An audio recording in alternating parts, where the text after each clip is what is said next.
నేను సబ్రహ్మణ్యం standard 6th class Ambedkar ఏకపత్రం.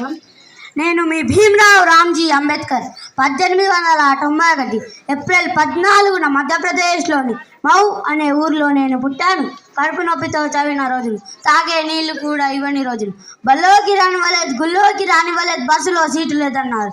అయినా నా మనసులో ఒకటే మాట, జ్ఞానం ఉన్నాడు ఎవరు ఆపలేరు. అందుకే నేను బాంబే నుంచి అమెరికాలోని కొలంబియా యూనివర్సిటీ, ఆ తర్వాత లండన్ స్కూల్ ఆఫ్ ఎకనామిక్స్ వరకు సాగాను. పుస్తకం నా బలం, కలం నా ఆయుధం, న్యాయం నా లక్ష్యం. 1946లో రాజ్యాంగం రూపకల్పన బాధ్యత వచ్చినప్పుడు నా మనసులో ఒకే ఆలోచన, ఈ రాజ్యాంగం ప్రతి భారతీయుని రక్షించాలి. అందుకే 3 మూలాలను బలంగా పెట్టాను. ఐస్వేచ్ఛ, సమానత్వం, న్యాయం, ఇవి అందరికీ లభించాలని అనుకుంటున్నాను. ఈరోజు భారత రాజ్యాంగం ప్రపంచంలో అతి పెద్దదిగా నిలిచింది. ఇది కేవలం చట్టం కాదు, ప్రతి మనిషికి గౌరవం, ధైర్యం ఇచ్చే గ్రంథం.